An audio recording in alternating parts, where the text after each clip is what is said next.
Good morning. Today we are going to talk about Dr. Georg G. Iggers' book, Historiography in the 20th Century, from Scientific Objectivity to the Postmodern Challenge.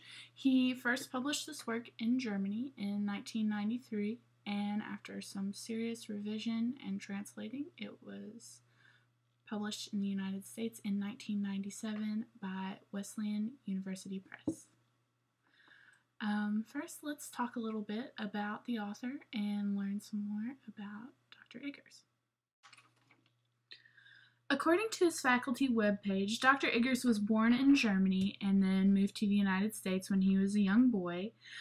He earned his Bachelor of Arts from Richmond and his PhD from the University of Chicago. His research interests are modern Europe, Germany in particular, as well as historiography. He is currently researching comparative intercultural history of modern historiography from a global perspective. Dr. Iggers continues to work as an emeritus professor at the University of Buffalo in New York.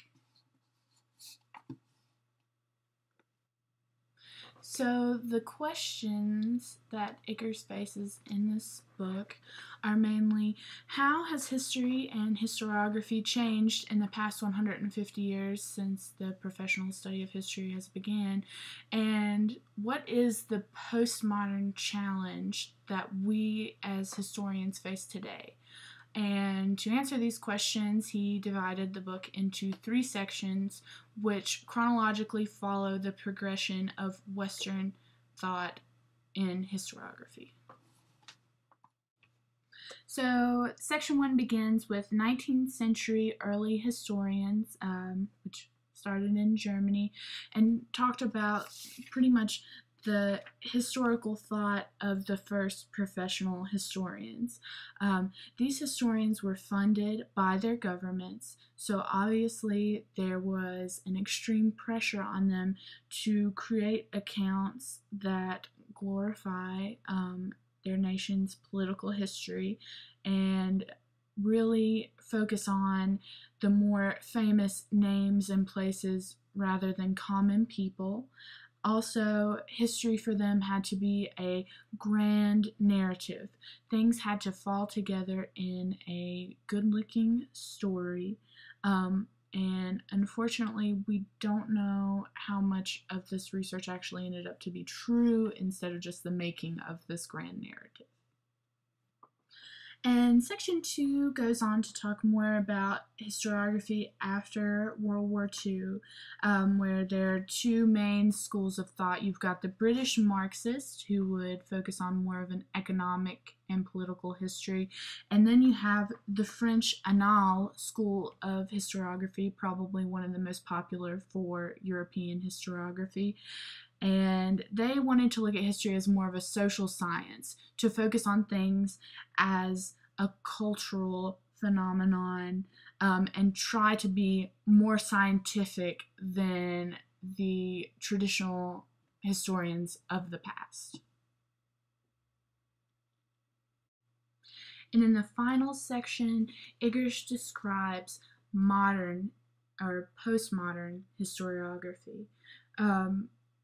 They've moved from just the study as a social science to try and show us a new type of history, microhistory, as Iggers refers to it, which is kind of more the history of the common man. You are finding history with relatable everyday people, not just these great political figures.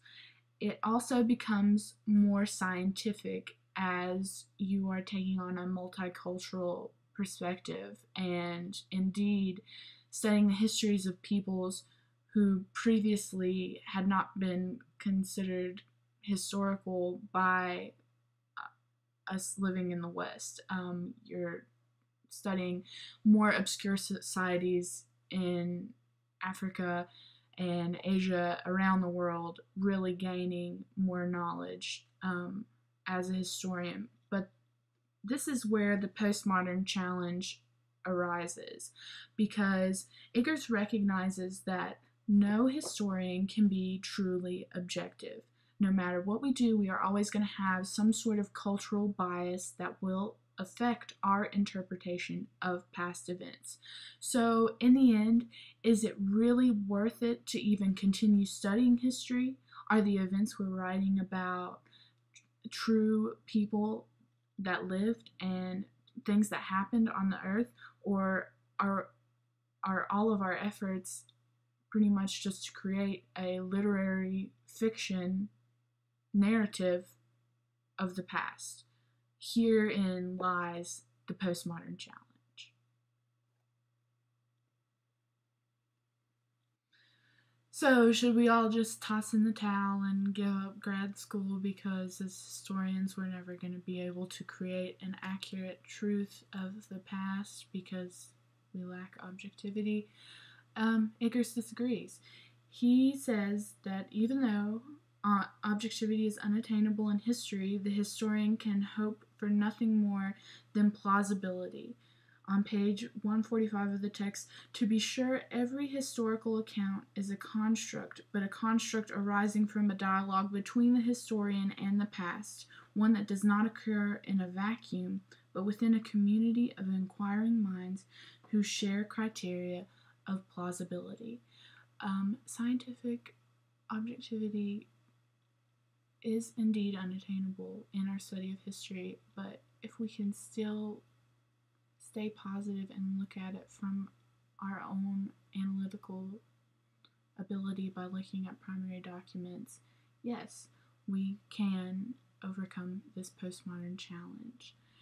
And so that is the essence of this book. Personally, I think Iggers has created a wonderful work here because he has, in essence, truly shown master knowledge of historiographical thought in the West for the past 150 years. It's not easy. He can give you a reference of works to especially European historiography and perhaps a bit of the American thought. Where this book lacks, I think, is I don't believe they touch enough on